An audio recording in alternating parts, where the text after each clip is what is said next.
안녕하세요. 사연 읽어주는 남녀입니다. 오늘도 와주셔서 감사드리며 오늘의 여성 사연자분 사연은 제가 소개해드리도록 하겠습니다. 많은 청취 부탁드리며 오늘의 사연 바로 시작하겠습니다. 30대 후반 여성이에요.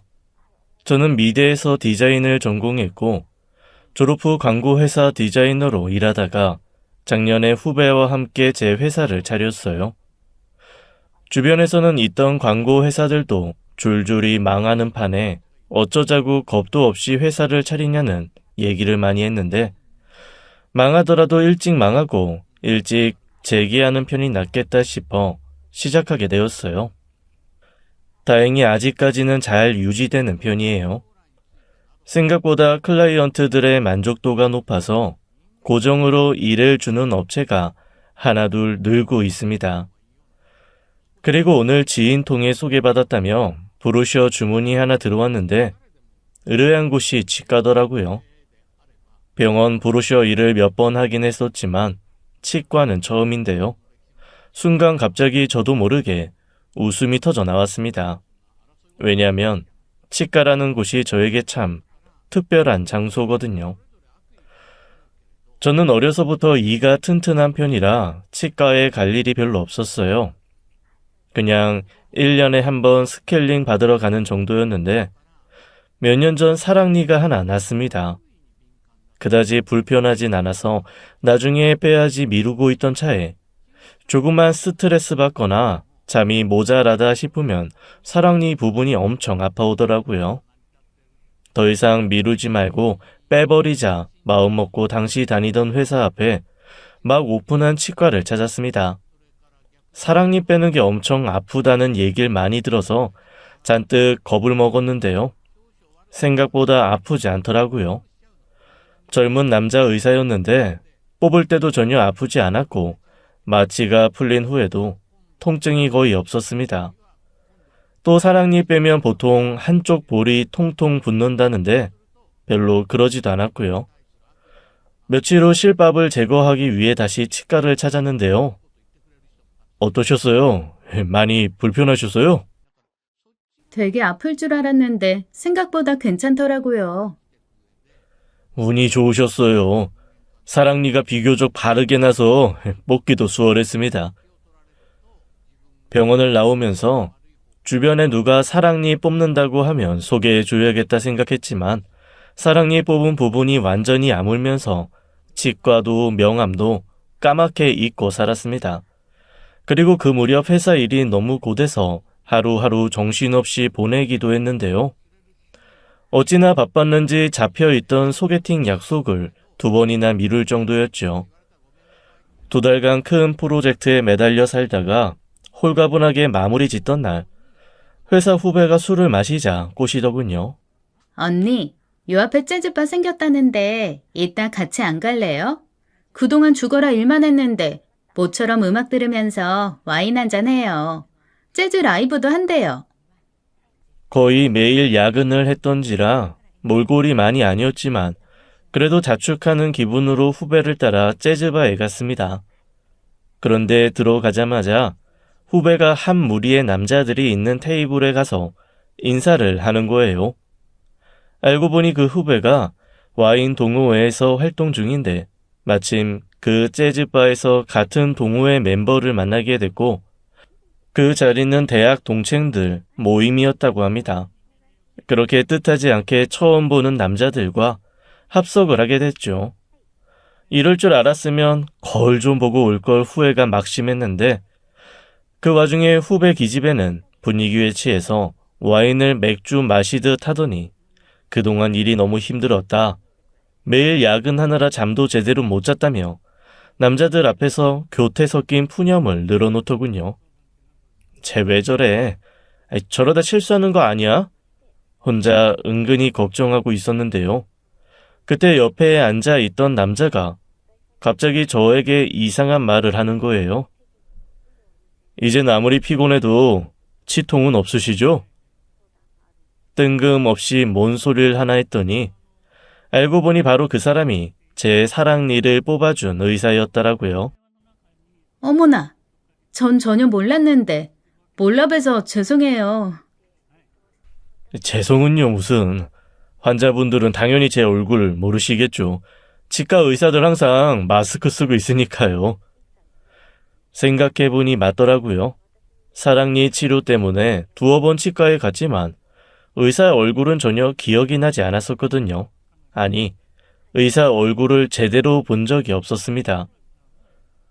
저는 입 벌리고 누워있고 그 사람은 늘 마스크를 쓰고 있으니까요. 방금 전까지만 해도 후배가 술에 취해 해롱거려서 빨리 집에 보내야겠다 생각했는데 갑자기 치과 의사와 말을 트게 되면서 후배는 뒷전에 두고 그 사람과 대화를 나눴습니다.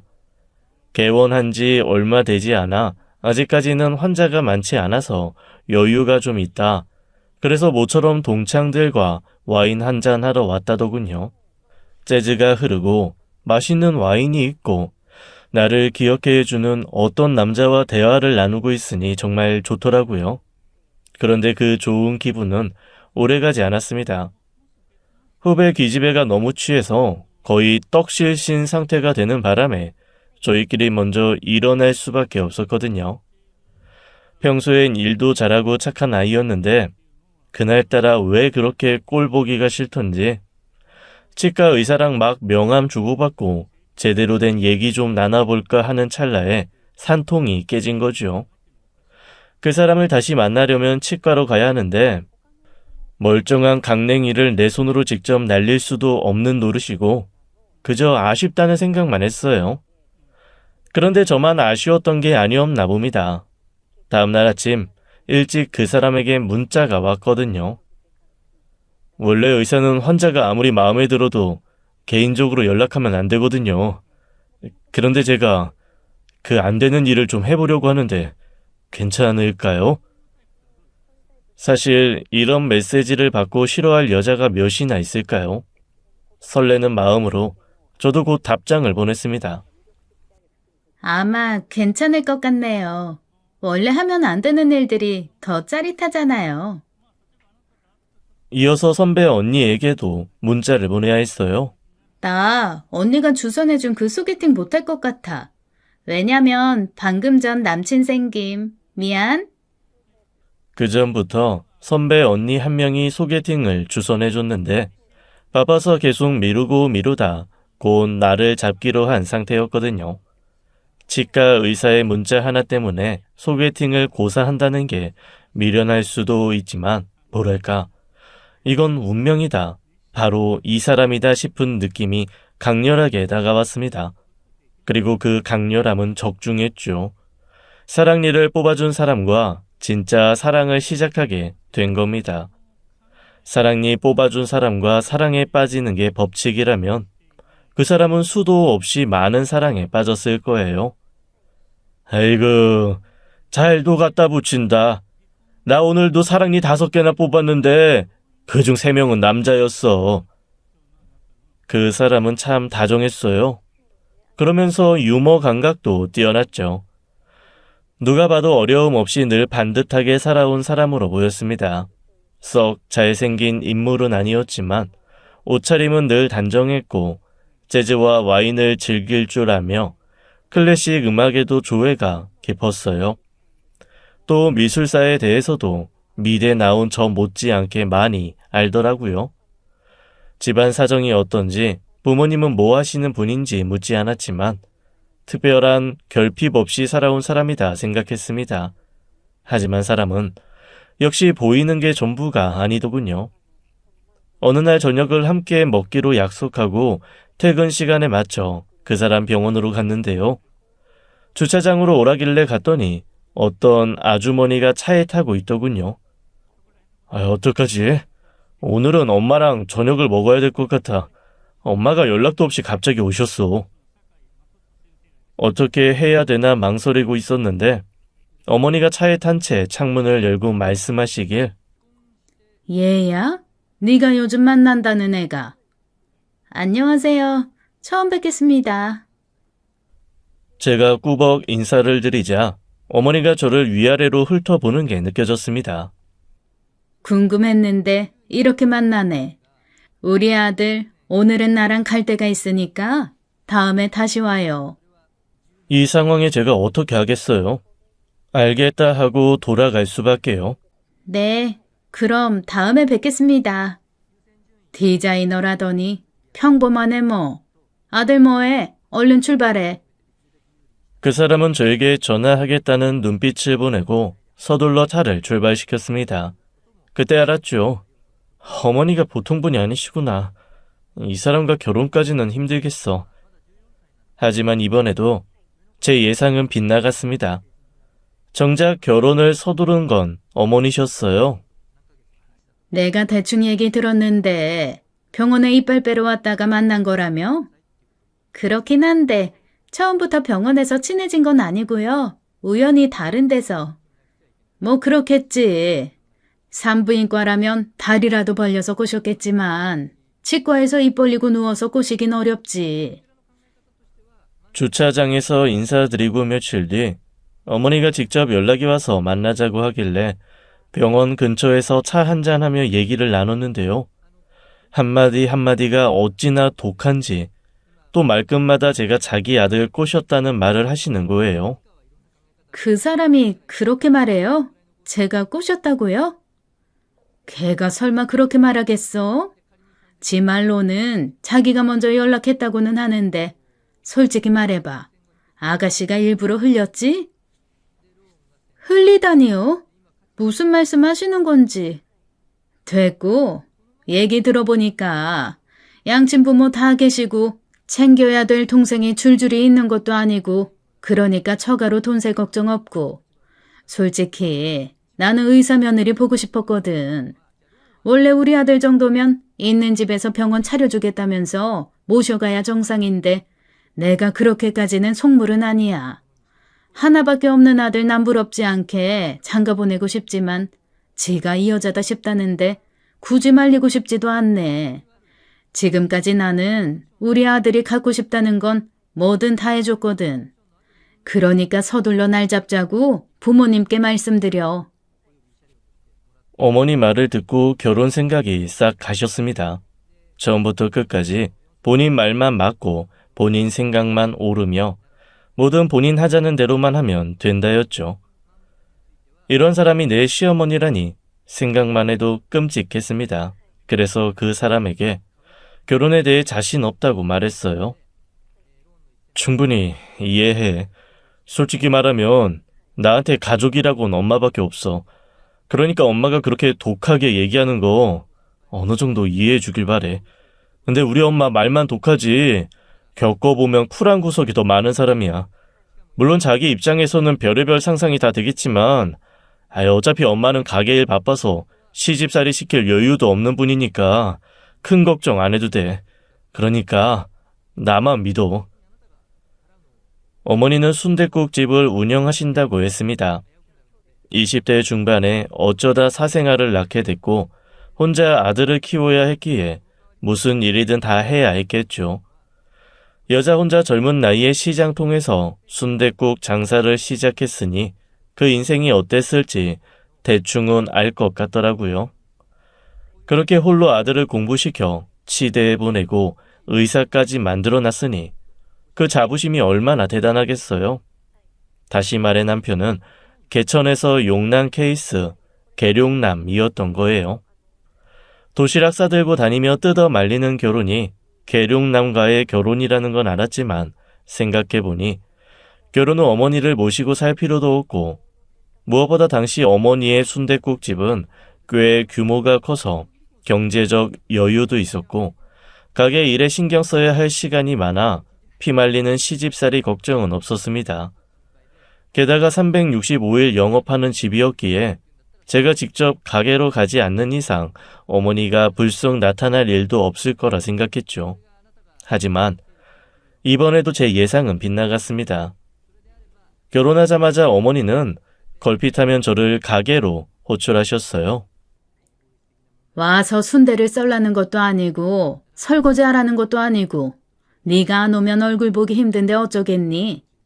그래도 일주일에 한 번씩은 얼굴 비출 줄 알았는데 어쩜 보름이 다 되도록 한 번을 안 오냐?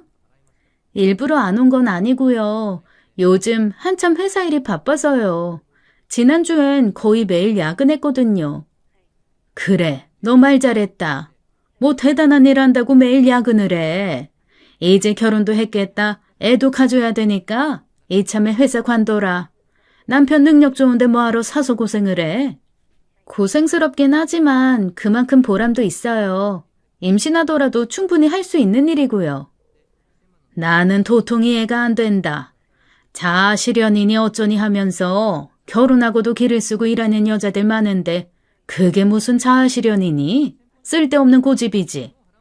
돈이 아쉬워서 일하는 거면 몰라도 괜히 일한답시고 남편 우습게 보고 임신 미루고 그러는 여자들 보면 그야말로 건방지기 짝이 없어. 그렇게 일이 좋으면 결혼을 하지 말든가. 하여간 나는 네가 빨리 일 관두고 애나 낳으면 싶다. 그 후로 어머니는 틈만 나면 저를 가게로 부르셨습니다. 부르는 이유는 오로지 하나였어요. 임신 독촉이었죠. 가게 온 김에 가끔 순댓국이라도 먹게 되면 넌 비위도 좋다. 순댓국 안 먹는 여자들도 많던데 꿀떡꿀떡 잘도 먹네. 주는 대로 잘 먹는 거 보니까 아직 애는 안 들어섰나 보다. 또 어느 날은 느닷없이 제 뒤에서 손을 뻗어 가슴을 움켜쥐시길래 허들짝 놀라 왜 그러시냐 했더니 혹시 애 들어섰나 확인하는 거야. 가슴 만져보면 딱 알거든. 근데 너는 어떻게 된 게 내 가슴보다도 작니? 에휴, 우리 아들 별로 재미없겠다. 이뿐만이 아닙니다.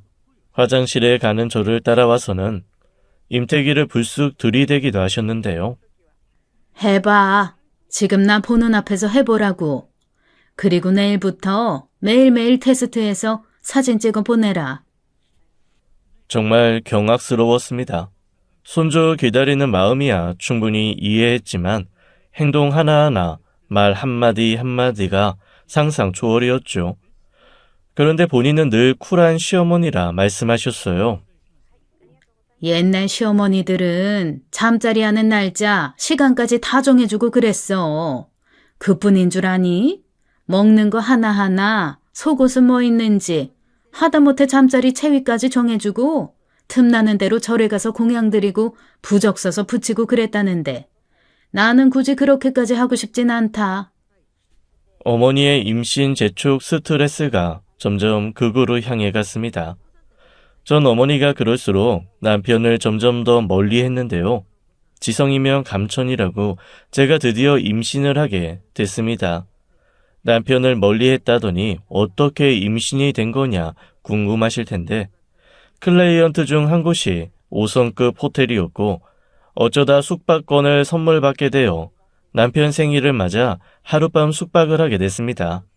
그날 모처럼 분위기가 좋았는데 그 후 얼마 뒤 어머니의 닭달로 임신 테스트를 했더니 선명하게 두 줄이 나오더라고요.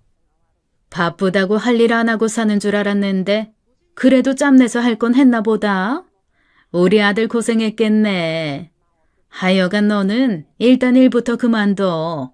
일이 그렇게 좋으면 애부터 낳고 다시 하든가. 시어머니가 이렇게나 손주에 집착하는 이유를 남편에게 들은 적이 있습니다. 어머니 친구분이 계신데 3남매를 두셨으나 다들 하루 벌어 하루 먹고 살아가는 탓에 그분은 나이 들어서도 일을 하셔야 했대요.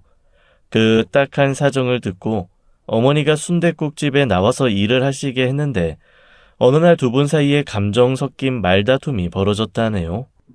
너는 자식이 셋이나 있으면 뭐하냐? 제대로 사람 구실하는 게 없는데. 네 인생도 참 딱하다. 언제까지 그렇게 자식들 밑으로 돈 쓸 거야?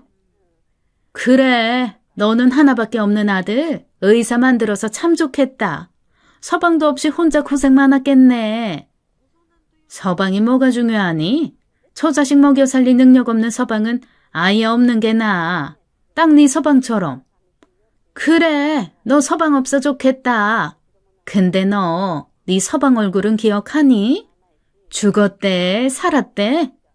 그래도 애 아버지인데 죽었으면 재산은 지내줘야 할 거 아니야. 그래도 우리 애들은 지아버지 재산 날만큼은 꼬박꼬박 챙기거든. 손주들까지 다 와서 큰절하고 그래. 그 양반이 그렇게 일찍 갔지만 그래도 자식들 남겨줬잖아. 그게 재산이지 뭐. 돈만 많으면 뭐하냐? 식구라고 애미랑 아들이랑 딸랑 둘뿐인데.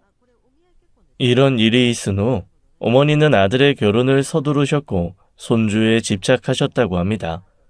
적어도 셋은 낳아야 된다고 귀에 못이 박히게 말씀하셨대요. 그리고 그 불똥이 저한테까지 튀게 된 거죠.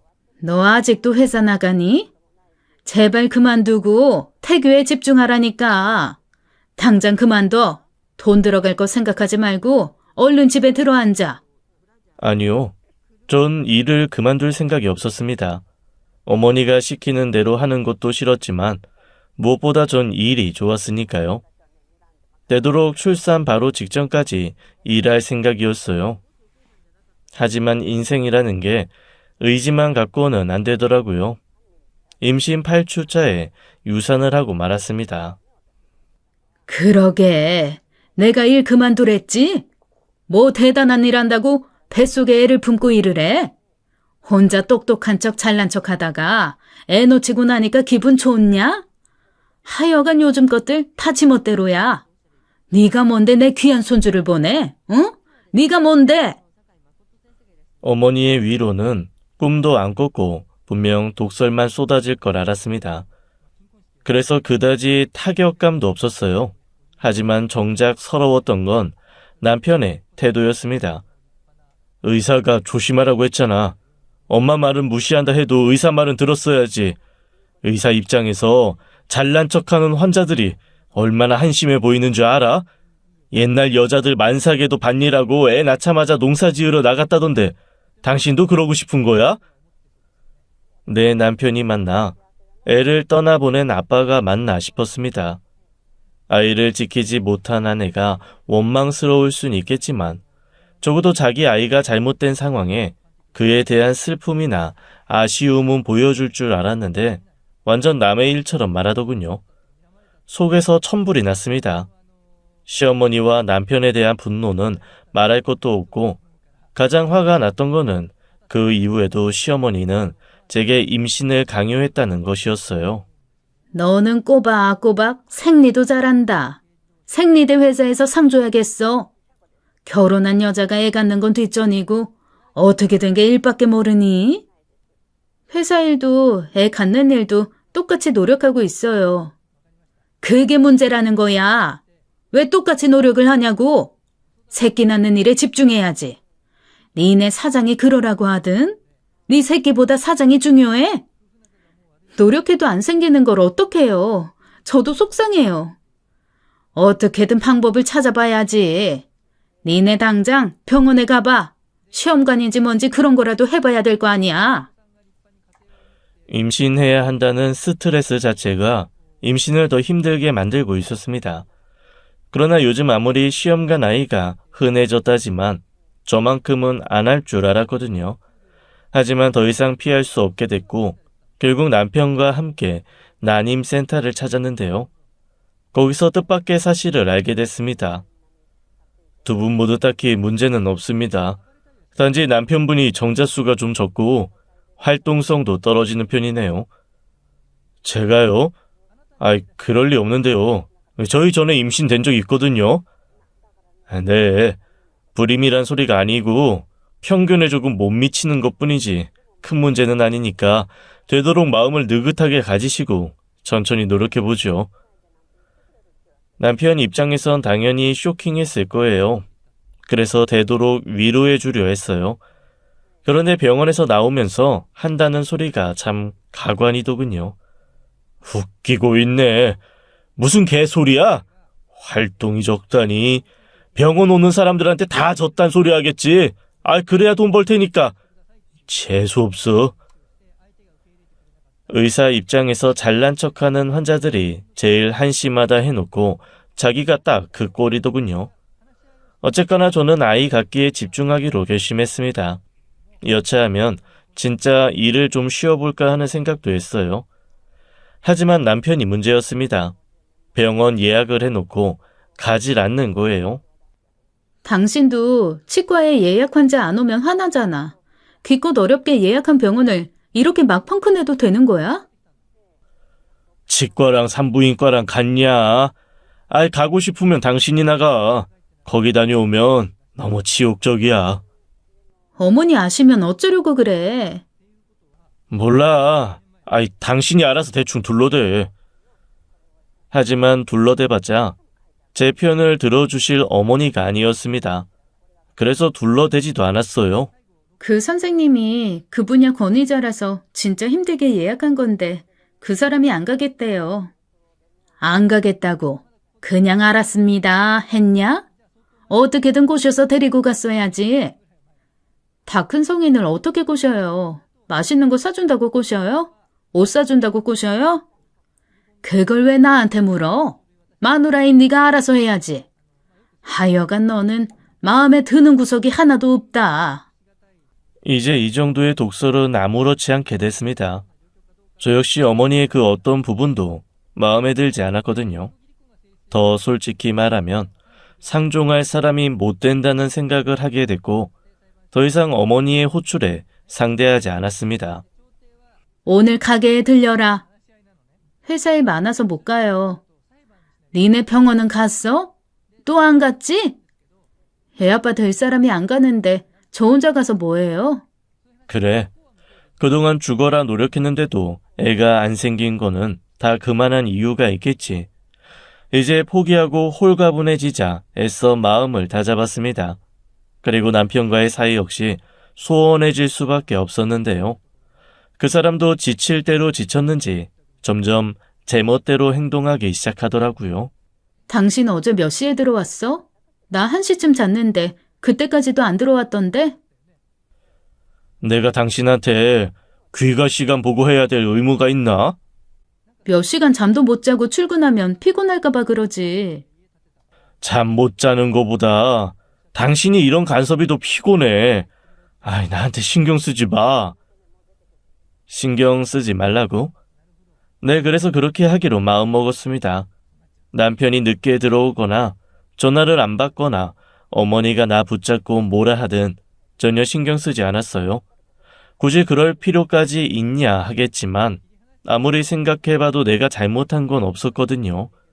그러던 어느 날 모처럼 집에 일찍 귀가한 남편이 서재에 처박혀 컴퓨터 앞에 앉아 실실 쪼개며 뭔가를 하고 있더군요. 저도 제 일을 하고 있던 터라 관심 끄고 있었는데 남편이 화장실에 간 사이 서재에서 물건을 가지러 갔다가 우연히 카톡 온 걸 보게 됐습니다. 그래서 어제도 그렇게 보챈 거예요? 요즘 틈만 나면 너무 보채셔.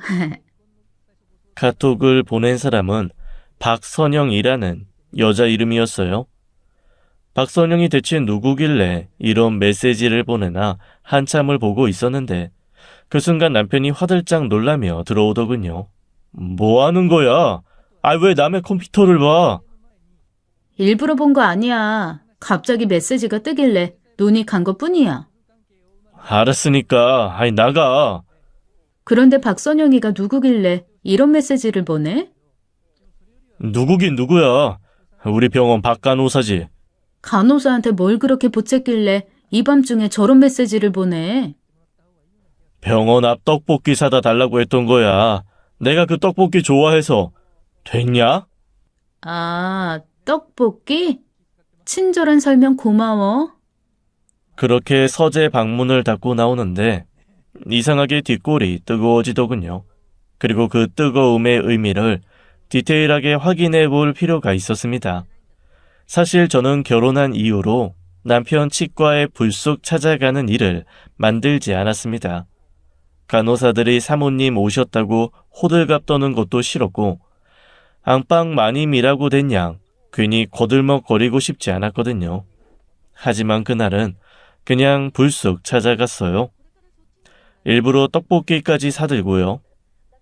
간호사 한 명은 저와 얼굴을 튼 사이인 장 간호사였고 남편이 얘기한 박 간호사는 아직 얼굴을 보지 못한 인물이었습니다.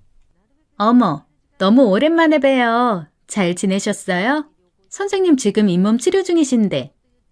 그 사람 만나러 온 거 아니에요. 지나던 길에 떡볶이 좀 드시라고 사왔어요. 치료실에는 박 간호사가 같이 들어갔나 보죠? 박 간호사요? 아니요, 윤 간호사예요. 그래요? 저는 박선영 간호사인 줄 알았는데. 아, 걔는 작년에 관뒀어요. 일도 몇 달 안 했는걸요? 근데 사모님이 박 간호사를 어떻게 하세요? 어떻게 알긴. 남편이 말해줬으니까 알지. 어젯밤 느껴졌던 뒷골 뜨거움의 정체가 점점 과시화되고 있었습니다. 잠시 후 치료실에 들어갔던 간호사가 나오길래 남편을 만나러 치료실에 들어갔는데요. 저를 보더니 깜짝 놀라더군요. 그럴만도 하죠. 생전 안 오던 사람이 불쑥 왔으니까요. 무슨 일 있어? 아이, 당신 지금 일할 시간 아니야? 외근 나갔다가 들어가는 길에 잠깐 들렀어. 근데 박 간호사는 없네. 장 간호사 말이 작년에 관뒀다며. 우리 남편 떡볶이 사다 주는 사람이 누군지 보려고 왔는데 아쉽네. 어젯밤 느닷없이 카톡으로 안부 묻길래 몇 마디 나눈 것뿐이니까 괜히 트집 잡지 마. 당신 뭐 의처증이라도 걸린 거야? 내 주제에 무슨 의처증이야. 의처증은 뭐 아무나 걸리나? 떡볶이는 내가 대신 사왔어. 박 간호사가 사다 준 건 아니지만 맛있게 먹어. 나 갈게. 모든 게 허술하고 모든 게 어설펐습니다. 기껏 생각해낸다는 게 떡볶이 타령이라니. 사실 지난밤 박선영이라는 이름을 발견하고 서둘러 SNS를 뒤졌어요. 이름이 조금 특이한 편이라 아주 쉽게 찾아낼 수 있었는데요. 고급 호텔에서 호캉스한 사진, 전시회 다녀온 사진, 맛집 사진 등등 평범한 20대 여자의 자랑질 가득한 SNS였는데 누가 봐도 죄다 남자가 찍어준 사진 같더라고요. 20대 여자애랑 여기저기 놀러 다니면서 꼼꼼히 사진까지 찍어주고 내 남편이 이렇게까지 다정한 사람이었나 싶더군요. 그리고 낮에 남편 치과에 기습 방문한 것처럼 저녁엔 퇴근하면서 어머니 순댓국집에 들렀습니다. 네가 웬 행차냐? 뱃속에 애라도 품고 온 거냐? 애는 뭐 저 혼자 만드나요? 저랑 그 사람 따로 잔 지 한참 됐어요. 잠결에 몸 닿는 게 참 싫더라고요. 너 뭐 작정하고 왔니? 하루 종일 붙어 있어도 모자란 판에 잠을 따로 잔다고? 그게 지금 내 앞에서 할 소리야? 네가 그러고도 와이프냐? 네가 그러고도 며느리야? 네가 뭔데 내 아들 독수공방 시켜? 독수공방이요? 저는 독수공방이어도 그 사람은 아닐걸요? 그게 무슨 소리야? 어머님 아들 여자 있더라고요. 그것도 아주 새파랗게 어린. 네가 결국 이런 사다를 만드는구나. 그렇다고 쓸데없이 화낼 거 없어. 원래 남자들은 한 번씩 눈 돌리고 그러는 거야. 잘난 남편 데리고 사는 값이라고 생각해. 솔직히 걔가 오죽하면 딴 여자한테 눈 돌렸겠니? 그게 과연 제 탓일까요? 제 생각엔 유전 같은데요. 어머니도 임자 있는 남자랑 사고쳐서 그 사람 낳은 거라던데요. 아니에요? 그동안 저를 쳐다보던 어머니의 눈빛이 처음으로 바뀌는 순간이었습니다. 뭐랄까, 도끼가 싹 빠지면서 흐리멍텅 무기력해진 눈빛이랄까. 하지만 보통의 시어머니가 아니잖아요. 곧바로 다시 도끼를 장전하더군요. 바람난 건 서방인데 애꿎은 시애미 잡으러 온 거냐? 그래, 어디 한번 잡아봐라. 어디 잡을래? 멱살 잡을래? 머리 끄댕이 잡을래? 잡긴 뭘 잡아요. 쓸데없는데 힘쓸 필요 있나요? 그래서 뭐 어쩌라고? 내가 네 서방이랑 바람난 년 찾아가 뺨이라도 때려주길 바라냐? 그거야 미련이 남았을 때나 하는 짓이죠. 이제 그 사람한테 오만정 다 떨어져서 아무 미련도 없어요. 애도 못 낳고 일밖에 모르는 며느리 소리 그만 듣고 싶습니다. 저 이쯤에서 그 사람이랑 정리할 거니까 어머니도 앞으로는 저한테 예의 갖춰 말해주세요. 입에서 나온다고 아무 말이나 대충 내뱉지 마시고요. 아실지 모르겠는데 저는 이 상황에 할 수 있는 일이 많아요. 아직까지 법은 제 편이라고요. 부들부들 대는 시어머니 얼굴을 한 10초간 뚫어지게 쳐다봤습니다. 그동안은 눈 마주치는 것도 싫어 시선을 피했었는데 이젠 피할 이유도 없고 기죽을 이유도 없으니까요. 그리고 어머니 눈에서 눈물이 그렁대는 걸 확인한 후 자리에서 일어나 나와 버렸어요. 이제 본격적으로 이혼과 소송 준비를 해야 했기에 남편의 외도와 시어머니의 모욕은 오히려 제게 유리한 조건이 되고 있었습니다. 얼마 후 점심 먹고 졸음 쫓으며 일하고 있는데 모르는 번호로 전화가 걸려왔습니다. 상대방은 전화를 받자마자 당당하게 자신의 정체를 밝히더군요. 안녕하세요. 저는 박간호사라고 합니다. 뵙고 드릴 말씀이 있는데요. 당돌하더군요. 하긴 괜히 징징대는 것보다 오히려 당돌한 게 낫더라고요. 회사 앞 커피숍인데 잠깐 보자길래 그러자 하고 만났습니다. 나한테 사과를 하려는 걸까? 아니면 변명을 하려는 걸까? 별별 생각이 다 들었는데 보자마자 곧바로 상황 파악이 되더군요. 눈앞에 만삭의 여자가 앉아 있었습니다. 양손을 남산만한 배 위에 두르고 쓰담쓰담하며 고개만 까딱 인사하더군요. 보시면 아시겠지만 제가 임신을 했어요. 네, 누가 봐도 그런 것 같네요. 그래서요? 곧 아기 태어날 텐데 어떻게 하실 거예요? 만나자마자 싸대기를 날릴 생각도 없었지만 이미 그녀는 둥근 배 하나로 저를 기선제압하고 있었습니다. 내가 어떻게 해주길 바라는데요? 그거야 뻔하잖아요. 아이 키우려면 그쪽에서 빨리 이혼해 주셔야죠. 요즘 애들은 다 이런 건가? 아니면 얘만 이렇게 아나무인인 건가? 역시 여자는 뱃속에 누군가의 핏줄을 품고 있으면 강력한 힘을 발휘하는 것 같더라고요. 나 만나러 온 거 그 사람도 알아요? 혹시 그 사람이 시킨 일이에요? 아니요. 제가 제 발로 찾아온 거예요. 솔직히 저는 일찍 정리될 줄 알았는데 오빠가 생각보다 길게 질질 끌길래 참다 온 거거든요. 빨리 애기 방도 꾸며야 되고 낳자마자 호적에도 올려야 하는데 오빠는 차마 말 못하겠나 봐요. 그 사람도 양심이란 건 있으니까. 아무리 양심이 중요해도 애기가 태어나는데 그것보다 중요한 일이 어디 있겠어요? 애 없으니까 이혼하기도 간단하지 않을까요? 서류 정리 언제쯤 될까요? 아이를 지키고 싶은 엄마의 마음은 충분히 이해하지만 이 정도로 뻔뻔하게 나올 줄은 몰랐습니다. 한마디 한마디 받아치며 내뱉는 말 속에 모성보다는 도끼가 느껴졌거든요. 글쎄요. 서류 정리는 내가 하는 게 아니라 법원이랑 구청에서 하는 거라 언제쯤 된다 딱 잘라 말해줄 수가 없네요. 되도록 좀 서둘러 주세요.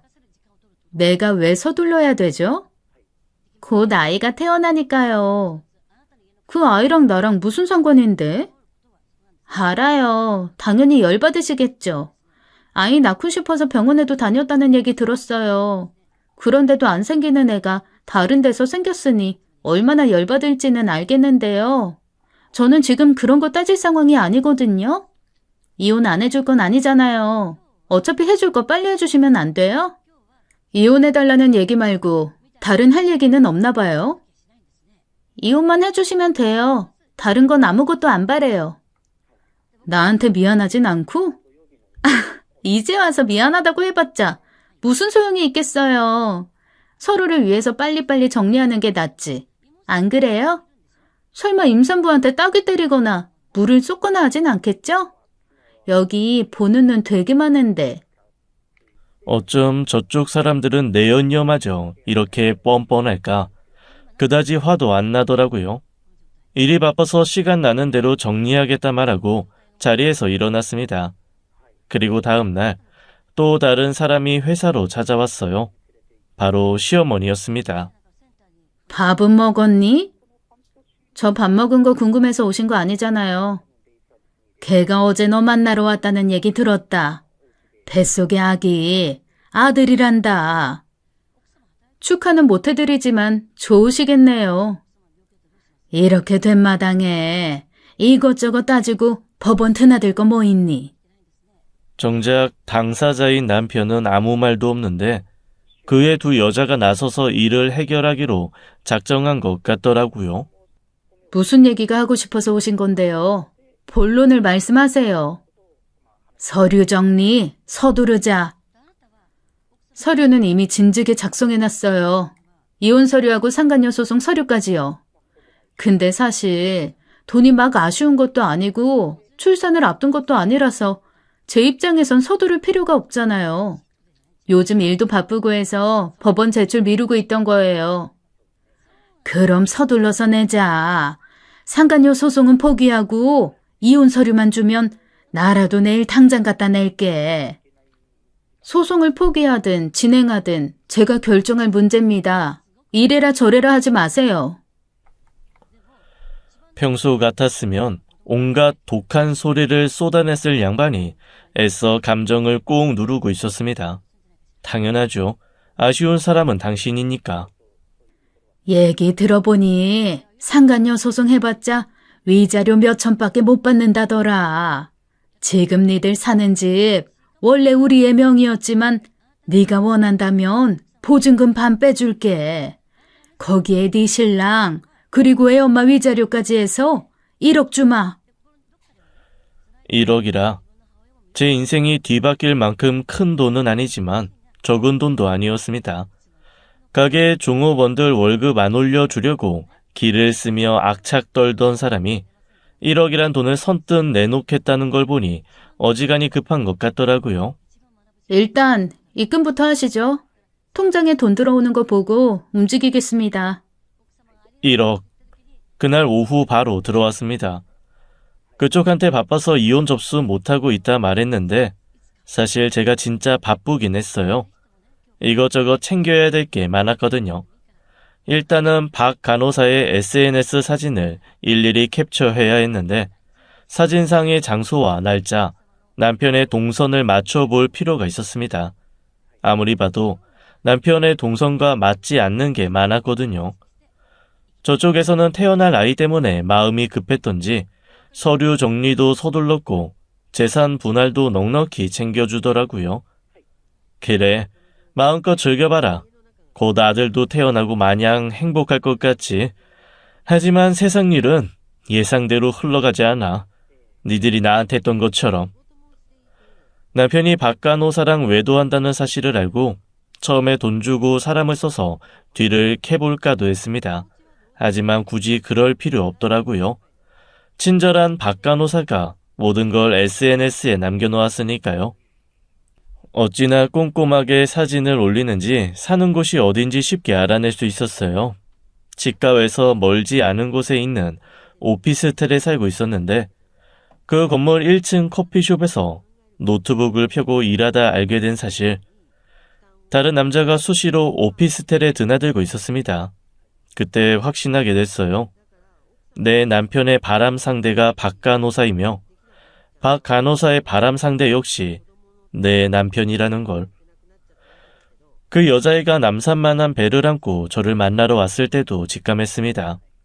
활동적이지 않은 남편의 정자가 저 애 몸속에서는 활동적일 수 있겠으나 어쩐지 그 사람의 아이 같지는 않았어요.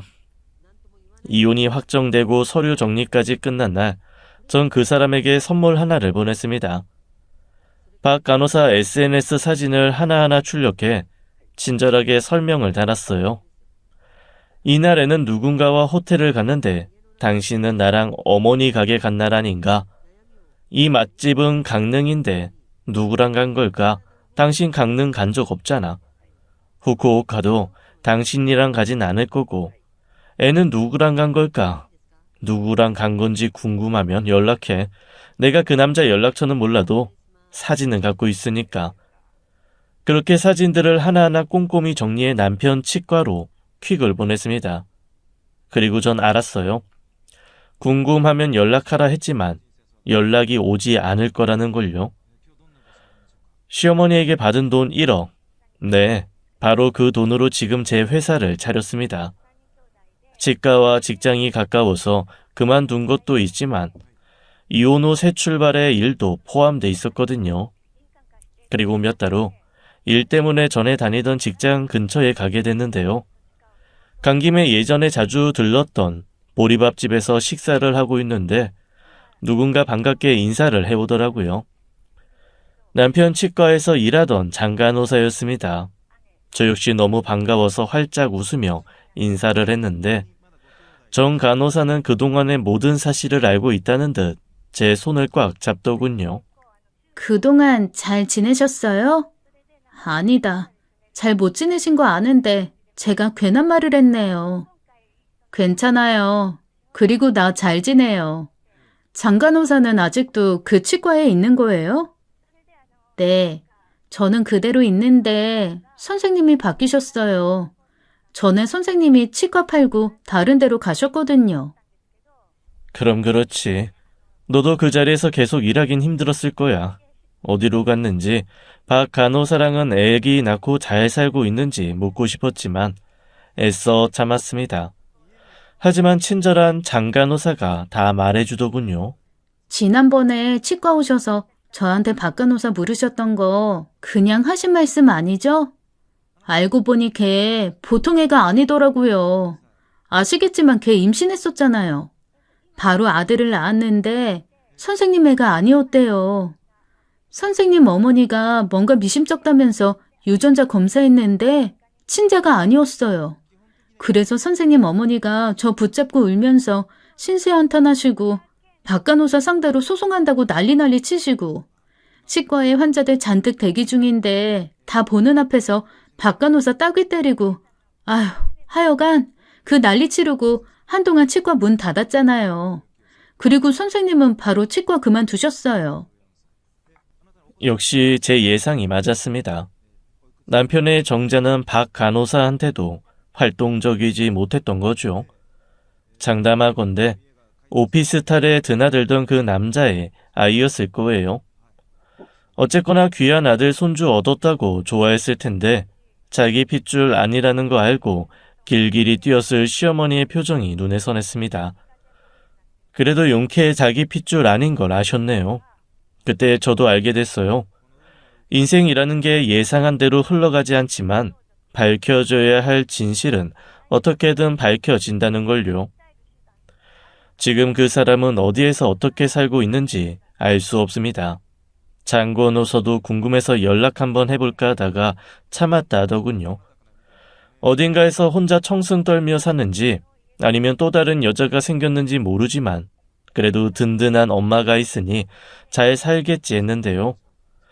며칠 후 그 사람이 직접 자신의 근황을 얘기해 주더군요.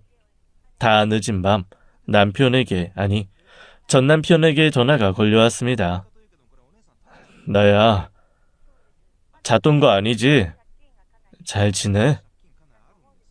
전 남친이나 전 남편이나 어쩜 이렇게 시작 멘트는 똑같을까요? 당신이 생각하는 것보단 잘 지낼 거야. 근데 이 시간에 무슨 일이야? 그냥 갑자기 생각나서 전화해봤어. 혹시 내 소식 들었어? 당신 소식 챙겨 들어야 될 이유가 있나? 나 이혼한 남편 소식 챙겨야 될 만큼 한가하지 않아. 당신이 사진 보내줬을 때까지만 해도 괜히 화나서 지어낸 거라고 생각했어. 헐시구 그 사진들을 보고도 그 여자애를 믿었단 말이야. 그때는 정신이 단단히 나갔었나 봅니다. 유치하다 생각했어. 다 끝난 마당에 구질구질하게도 군다 생각했는데 이제 생각해보니 당신이 나한테 준 기회였더라고. 기회? 그건 아니었어요. 그냥 실상을 알리는 것뿐이었는데 그걸 호의로 받아들였다니 순간 저도 모르게 픽하고 웃음이 나더군요. 어머니도 당신한테 많이 미안해하셔. 그렇게 돈 주고 보내는 게 아니었다면서. 어머니가 보낸 거 아니야. 내가 내 발로 벗어난 거야. 그 상황에 내가 할 수 있는 최선이었으니까. 엄마, 많이 아프셔. 대장암 말기래. 아프시니까 당신 생각이 더 많이 나나 봐. 순간 가슴이 쿵 내려앉았습니다. 그렇게 모질게 굴고 온갖 독설을 퍼부었던 시어머니지만 안쓰러운 마음은 드는 건 어쩔 수 없더라고요. 명색의 아들이 의사인데 어쩌다 암을 그렇게 늦게 발견하셨을까? 당신도 참 무심한 아들이다. 알아. 나 좋은 아들 아니라는 거 잘 알아. 저기, 나 가끔 연락해도 돼? 가끔 연락해도 되냐는 말은 매일매일 연락하겠다는 뜻이잖아요. 다시 말해 용서해달라, 다시 받아달라는 뜻이었습니다. 하지만 제가 이제 뭐가 아쉬워 그 사람을 받아들이겠어요? 있잖아. 나 당신 푸념 들어줄 여유 없어. 당신이랑 살 때보다 더 바쁘거든. 부디 어머니 잘 케어하고 끝까지 좋은 아들로 남길 바랄게. 그리고 부탁인데 앞으로는 이런 전화 안 하면 좋겠어. 끊을게. 전화를 끊고 나니 왠지 모를 씁쓸함이 밀려왔습니다. 통쾌해야 되는데 아싸 쌤통이다 기분 좋아야 하는데 이상하게도 긴 한숨이 나오더라고요. 그 한숨의 의미가 나름 그동안 쌓인 정 때문인지는 모르겠지만 그토록 미워했고 증오했던 사람이 많이 아프다는 얘기를 들으니 많이 짠하긴 하더군요. 그리고 며칠 후 문자 하나가 도착했는데요. 면목 없다. 딴에는 열심히 살아왔다 생각했는데 너무 독하게만 살았나 보다. 아들 걱정 때문에 눈도 제대로 못 감을 것 같아. 너만 괜찮다면 그동안의 실수 다 잊고 우리 아들 옆에 있어주면 좋겠는데 안 되겠니? 끝까지 뻔뻔한 건지 아니면 죽음 앞둔 사람의 진심 어린 간절함인지 모르겠지만 아니요, 전 괜찮지 않고요. 그러고 싶지 않습니다. 라는 답장은 차마 못 보내겠더라고요. 그래서 그냥 두 모자의 번호를 차단했습니다. 그 사람은 아마 어디선가 또 치과를 열었겠죠. 사랑니아라는 안 아프게 뽑아줬지만 그보다 훨씬 큰 아픔과 상처를 준 사람. 이젠 정말 깨끗하게 잊고 제 일에만 충실하려 합니다. 세상의 모든 계룡남이 그 사람 같지 않겠지만 역시 말리는 결혼은 다 이유가 있더군요. 구질구질하고 답답한 긴 얘기 들어주셔서 고맙습니다. 모두 행복하세요. 지금까지 사연 읽어주는 남녀였습니다. 끝까지 함께해 주신 여러분 감사드리며 저희는 다음 사연으로 돌아올게요. 감사합니다.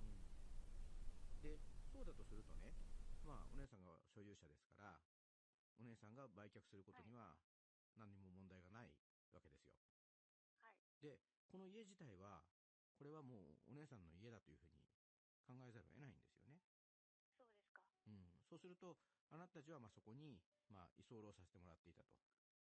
特に家賃とか払ってたわけじゃないんですよね。